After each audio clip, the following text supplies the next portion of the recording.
Bonjour à tout le monde, bonjour les gars, bienvenue sur l'ancien live. Alors sur cette vidéo, nous allons faire une petite réaction d'une grande nouvelle qui vient de tomber. La Coupe d'Afrique passe d'un système biennal en système quadriennal, ce qui veut dire que la CAN n'aura plus lieu tous les 2 ans. À partir de 2028, ça sera tous les 4 ans.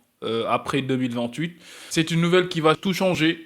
Ça va tout changer pour le foot africain parce que on avait l'habitude des CAN tous les 2 ans depuis Mathusalem, depuis que j'ai commencé à regarder le football. Les CAN c'est tous les 2 ans, c'est la fête du football africain. Alors moi je vais vous donner mon point de vue. J'ai réfléchi sur la question.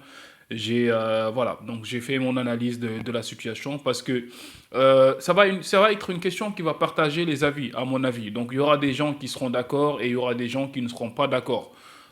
Et moi, je vous le dis direct, je vous le dis tout de suite, je serai plutôt du côté des gens qui ne sont pas d'accord. Je vais en venir, je vais vous expliquer le pourquoi je suis plutôt pas d'accord sur cette décision. Honnêtement, cette décision a ses points positifs et comme elle a ses points négatifs. Il faut revenir sur l'historique déjà, parce que déjà les instances du football mondial ont longtemps voulu changer ce système de la Coupe d'Afrique d'un système biennal en système quadriennal. Le problème majeur a toujours été la surcharge de travail des joueurs internationaux, c'est-à-dire des joueurs qui jouent dans les pays africains. La plupart de ces joueurs-là, ils jouent dans des clubs européens. Ils jouent dans des clubs européens. Donc, vous savez, le football mondial, la FIFA, donc c'est l'instance qui gère tout le football dans le monde.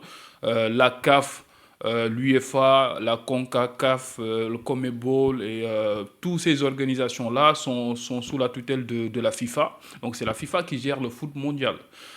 Et vous savez, ce qui gère pour moi, ce qui gère en réalité le foot mondial, c'est l'UEFA. Donc l'UEFA, c'est l'organisation qui a plus disons, puissance ou bien tout ce que vous voulez, de plus de poignes ou bien plus de voix sur le football mondial. Parce que le foot européen, c'est le football, c'est eux qui gèrent le football en fait. Parce qu'en Europe, c'est là où il y a les plus grands clubs au monde, c'est là où il y a les plus grandes ligues au monde, donc les plus grands championnats au monde. Tout ça, c'est le foot européen qui est géré par l'UEFA. Donc, logiquement, c'est la tutelle qui va avoir plus de pouvoir au niveau de la FIFA. Et donc, quand tu entends cette information-là, tu vas te dire, la première chose que tu vas te dire que, comment il s'appelle, Patrice Motsepe, le dirigeant de la CAF, le président de la CAF, il a cédé sous la pression de la FIFA. Patrick Motsepe, c'est qui? Patrick Motsepe, c'est le président de la CAF, c'est un Sud-Africain, donc c'est un homme d'affaires, c'est un homme riche, donc un milliardaire sud-africain. Déjà, c'est un avocat et tout ça. Moi, déjà, je n'ai jamais été fan des avocats ou bien des hommes d'affaires qui sont des dirigeants du football. En tout cas, mon avis, c'est que les dirigeants, genre hommes d'affaires et tout ça, ça ne fait pas bon ménage avec le football d'habitude. Donc, mon CP, c'est un Sud-Africain. Il est critiqué. Le mec, il est critiqué parce que déjà, la première fois, les gars, ils sont venus nous mettre la pression. Ils nous ont dit, écoutez, maintenant, la Coupe d'Afrique, on ne le met plus sur les années paires, on le met sur les années impaires. Parce que avant, c'était les années paires, donc ce n'était pas les années impaires. À un moment donné, ils nous ont dit, écoutez, donc pour des raisons d'espacer les compétitions, de donner les joueurs, de diminuer la surcharge de travail sur les joueurs et tout ça, on va changer le topo. Vous allez plus jouer sur les années paires, vous allez jouer sur les années impaires. Le mec, il a dit, OK, il n'y a pas de problème, on change. Y a, ça, sans aucune opposition, à mon avis, ça a été changé. Si vous vous souvenez, on a joué 2 Coupes d'Afrique d'affilée sur 2 années de suite. Je pense que c'est 2021 et 2022, quelque chose comme ça. Je n'ai plus exactement la date, si je ne dis pas de bêtises, mais c'est entre 2021, quand Cameroun a organisé, avant Cameroun ou bien après Cameroun, quelque chose comme ça. Donc il y a eu 2 années de suite où on a joué des Coupes d'Afrique, donc c'était ça le but, parce qu'ils se sont plaints. La FIFA a fait pression sur la CAF, voilà, ils n'ont pas de poigne, les dirigeants qui n'ont aucune, bah, laisse tomber frère. Les dirigeants qui n'ont pas de parole, je sais pas, de résistance, je veux dire. Donc des résistants qui résistent pas, qui toujours appliquent ce que veut la FIFA ou bien les Européens. Le résultat, c'est ça. On nous prend pour des marionnettes. Donc à ce moment-là, ça a changé. C'est-à-dire qu'on est passé des années paires à des années impaires. Et le comble dans ça, c'est qu'à un moment donné, l'UEFA ou bien la FIFA, ils se sont rendus compte que les années impaires aussi, ça ne faisait pas les affaires. Ils se sont réveillés un bon jour, ils sont revenus auprès de la CAF.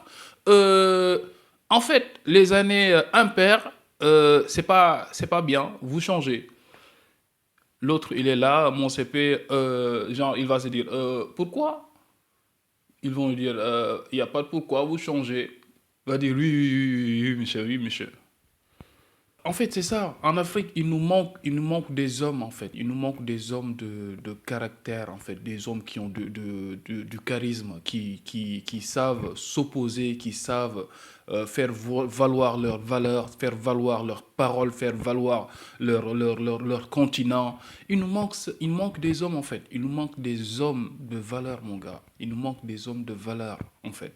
Parce que le gars là, mon CP, moi, je comprends pas, frère. Ce que je comprends pas. Il n'est pas là pour plaider pour la cause africaine.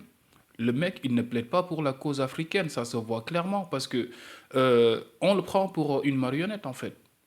En fait, ce que l'Européen veut, ce que l'Occident veut, à chaque fois que les gars, ils veulent quelque chose, c'est oui, monsieur, en fait.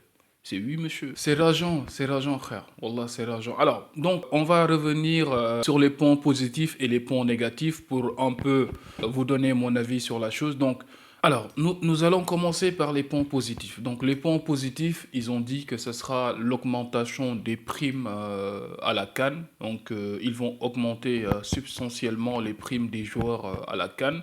Mais ça, on s'en fout, en fait. On s'en fout. On a rendu le riche plus riche. C'est quoi les bails en fait là-bas? Alors, le deuxième point positif, ça sera alors côté organisationnel. Alors ici, bah oui, donc sur ce point-là, je vais être d'accord parce que déjà en Afrique, l'organisation de la Coupe d'Afrique, ça a toujours été un problème. Certains pays, on leur donne la Coupe d'Afrique. Côté organisation, c'est souvent la catastrophe. Les pelouses, c'est pas toujours de la qualité. Les conditions dans lesquelles on joue, les stades, l'organisation en général, donc tout le temps il y a des problèmes et tout ça. Donc pour moi, si on le met sur 4 ans, donc ça va permettre aux pays organisateurs de bien avoir le temps de se préparer, de nous préparer à des infrastructures de qualité, de bien s'organiser et de bien préparer les événements. Donc, et de prendre l'exemple sur le Maroc, parce que la Coupe d'Afrique ici au Maroc, elle va commencer demain. Demain, ça va commencer. Et côté organisation, frère, c'est du top niveau. C'est du top niveau. Vous avez tous vu tous les 24 équipes, chacun a son hôtel. Les stades, voilà, il y en a, je sais pas, 9 ou quelque chose comme ça. Euh, Niveau organisation, les mecs, ils sont au point. Et le Maroc actuellement est en train de faire un travail exceptionnel sur côté infrastructure, tout ce que tu veux, mon frère. Donc tout ce que tu veux, tout ce que tu veux. Ils sont en train de faire juste un travail exceptionnel. Les hôtels, toutes les équipes sont logées, chacun a son hôtel. Il n'y a pas deux équipes dans le même hôtel et tout ça. Donc c'est carré, frère. Et tout le monde doit prendre l'exemple sur ça. Tout le monde doit prendre l'exemple sur ça. L'organisation doit être nickel. On doit être sur des normes, voilà, internationales. Comme ça, les autres, ils vont nous respecter. Ils vont respecter cette compétition. Parce que le problème majeur, en fait, c'est que ils ne respectent pas cette compétition, en fait. Les autres, ils ne respectent pas cette compétition. Et s'ils ne respectent pas cette compétition, c'est parce que nous, les Africains, on a aussi notre part de responsabilité là-dedans. On a notre part de responsabilité parce que si on est toujours voilà, en retard côté infrastructure, côté organisation, tout le temps il y a des problèmes, les joueurs ils viennent, les conditions ne sont pas optimales et il y a des clubs qui sont derrière qui payent des millions à des joueurs qui viennent, qui jouent dans des conditions, qui se blessent et tout ça, ça peut causer des problèmes. Effectivement, des fois, ils ont raison sur certains points. Donc, il faudrait qu'on soit irréprochable sur ces points-là. Donc pour moi, le point positif pour les 4 ans, ça va donner largement le temps à d'autres pays qui veulent organiser la Coupe d'Afrique de se préparer et ainsi voilà, de préparer un produit de qualité. Et c'est pas ce qu'on a l'habitude de voir sur certains cannes. L'autre point positif, ça va régler, j'espère en tout cas que ça va régler définitivement le conflit entre les fédérations africaines de football et les clubs, en fait, les clubs. Et ça a toujours été un problème. Ça a toujours été un problème. Récemment, le cas le plus récent que nous avons, c'est le cas de Hassan Diao du Sénégal et son coach Fabregas et le coach du Sénégal Pape Thiaw. C'est la catastrophe. C'est la catastrophe. Et Fabregas, c'est juste, je ne sais pas comment je dois le qualifier, mais ce qu'il a fait là, c'est juste inhumain. C'est inhumain, parce que tu ne peux pas avoir un joueur qui était blessé pendant, je ne sais pas, plus de combien de mois. Il a joué que 8 matchs cette saison avec Como. Il revient des blessures, toi-même tu l'as dit. Tu dis que s'il joue, il risque de se reblesser. Et voilà, donc, et toi, tu le fais jouer alors que tu es en train de dire à son sélectionneur de ne pas le prendre parce que le joueur, il n'est pas en état de jouer une compétition. Et déjà, ce qui était sûr, c'est que même s'il est sélectionné au Sénégal, Hassan Diao n'est pas un titulaire indiscutable au Sénégal, ça tout le monde le sait. Le Sénégal allait faire une gestion avec le joueur. On n'allait pas le faire jouer ou bien le faire rentrer parce que le Sénégal, le 11 type du Sénégal, Hassan Diao n'en fait pas partie.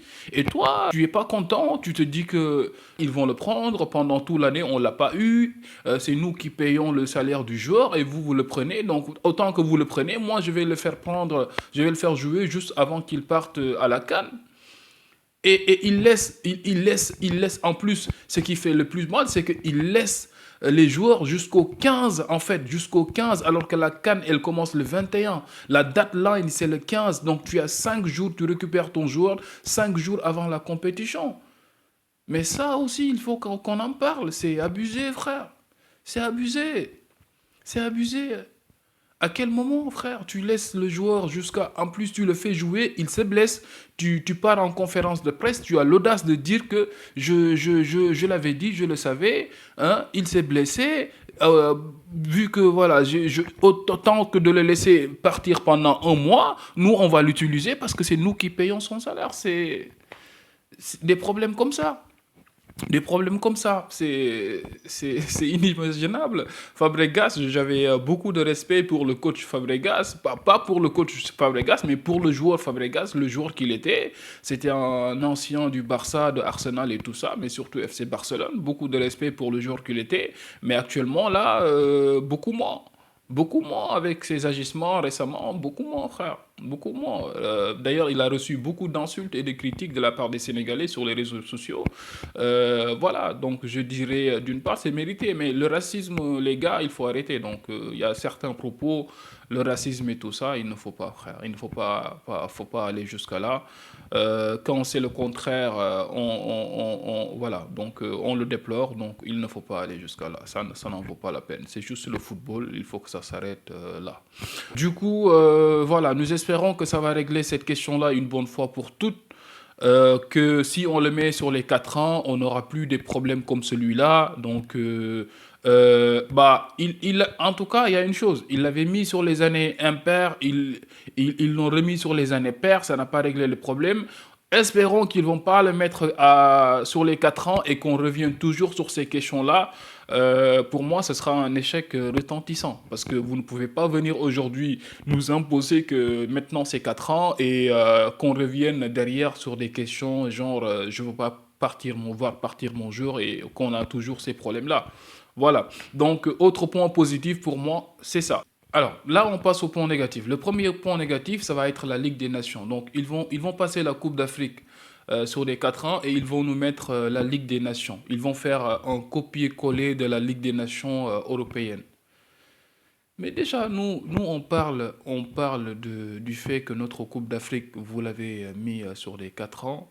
Vous nous amenez une Ligue des Nations, vous faites du copier-coller, toujours, on copie toujours sur l'Occident, et vous nous amenez une Ligue des Nations. Même les Européens, excusez-moi du terme, mais ils s'en foutent de la Ligue des Nations en Europe. Mais moi, c'est une compétition qui m'énerve, frère.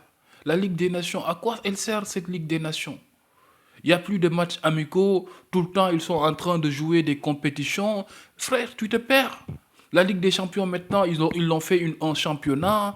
L'autre là, Florentino Pérez, voulait nous amener, je sais pas, Ligue de quoi, je sais pas, Ligue Club, je sais pas quoi là. Mais à un moment donné, il faut arrêter.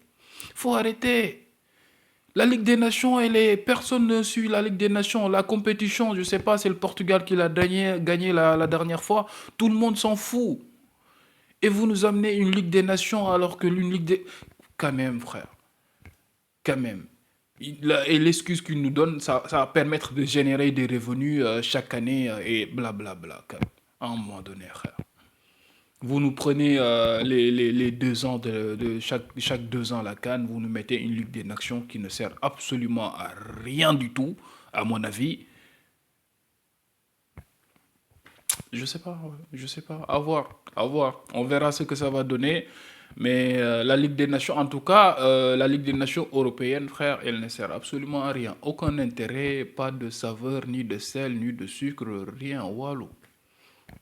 Fatiguez pas, frère. Le deuxième point négatif, c'est juste, j'en ai déjà parlé en fait. Donc j'en ai déjà parlé. C'est en Afrique, il y a des questions, il y a déjà, on doit régler nos problèmes internes avant d'essayer de régler d'autres choses, frère.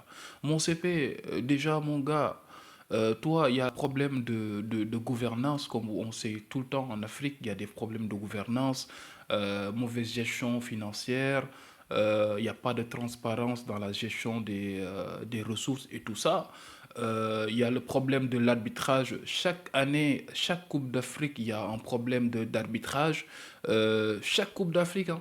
Chaque CAN, tu vas voir des problèmes d'arbitrage, tu ne comprends pas. Je ne sais pas si les arbitres ils ne sont pas formés ou bien je ne sais pas c'est quoi le problème. Ce sont des problèmes qui sont récurrents, on ne règle pas ces problèmes-là. Et le troisième point, c'est la surcharge des joueurs. Et ça, on en a déjà parlé. Donc, nous, on n'a pas réglé ces questions-là. Gianni Infantino, je sais pas, Gianni Infantino, je sais même pas comment il s'appelle. Ils sont là à nous imposer des choses et toi, tu es là, tout ce qu'on te dit, tu dis oui. Frère, les problèmes pour moi, c'est, voilà, c'est pas, il faut essayer d'abord de régler les problèmes de gestion en fait. Si on veut qu'on nous respecte, il faut avoir une bonne gestion de nos ressources, il faut avoir de bonnes infrastructures, il faut avoir une bonne gouvernance et un bon arbitrage et tout ça. Ce sont ces questions-là qu'il faut régler avant de se tourner vers des choses pour moi. Frère, voilà, c'est rageant, frère, c'est rageant, c'est rageant. Les dirigeants africains, laissent tomber. Et ce n'est pas qu'au football. Si on part dans la politique, frère, c'est pire. C'est pire. Je vais terminer avec le plus important pour moi de tout, dans la vie des fans. Parce que nous autres Africains, la CAN, c'est la fête du football africain. C'est un moment de communion, c'est un moment de rencontre, c'est un moment de compétition, c'est un moment de chambrage, c'est un moment je sais pas mal de choses qui se passent derrière cette compétition. Parce que aujourd'hui, frère, euh, la CAN, ce qu'elle était avant, ça a changé. Donc il y a l'évolution, il y a maintenant les réseaux sociaux, il y a Twitter, il y a pas mal de réseaux sociaux.